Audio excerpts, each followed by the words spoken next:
آج سمجھتے ہیں بس مال ہی سب کچھ ہے. مال سب کچھ نہیں. بس ایک دوسری نوکری جہاں نظر آئی زیادہ تنخواہ کی، بس اس کو چھوڑا آگے سوئچ کر گئے.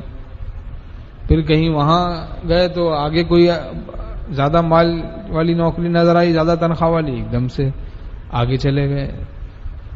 نہ کسی مشورہ کرتے ہیں کسی سمجھدار سے، کسی اللہ والے سے، بس اپنی رائے پہ چلتے ہیں. تو رفتہ رفتہ بعض اوقات ایسے لوگوں کا دین برباد ہو جاتا ہے جو اپنے دین کو بھی خطرے میں ڈال دیتے ہیں دنیا کی خاطر.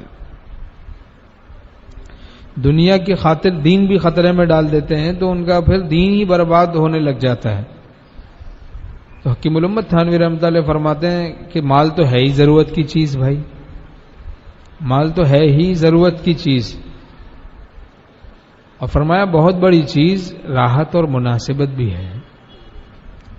پہلی جگہ اگر راحت ہو اور مناسبت ہو تو اس کو غنیمت سمجھنا چاہیے.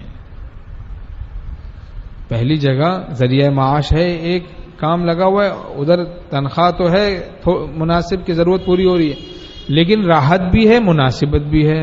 راحت بہت ہے، مناسبت بھی ہے. نیک لوگ ہیں، ان کو دیکھ کے دل خوش ہوتا ہے، نیک ماحول ہے، راحت ہے، نماز پڑھنے بھی جا رہا ہے، اجازت ہے، تو بس اس کو غنیمت سمجھنا چاہیے. دوسری جگہ اگر 30 کی بجائے 50,000 ملیں گے لیکن نمازیں بھی خطرے میں پڑ جائے گی، دین بھی خطرے میں پڑ جائے گا، تو پھر دور رہے ایسی جگہ سے. دین کو دنیا پر ترجیح دیں. دنیا کو دین پر ترجیح دینا نہایت مردود فعل ہے، بہت ہی برا عمل ہے، بہت ہی برا عمل ہے دنیا کو دین پر ترجیح دینا. بعض پوچھتے ہیں بھائی 2 نوکریاں ہیں، دونوں میں تنخواہ برابر ہے، تو کہاں کریں؟ تو بھائی یہ دیکھیں کہ دین کا کہاں فائدہ ہے. جہاں دین کا فائدہ ہے وہاں کریں کام.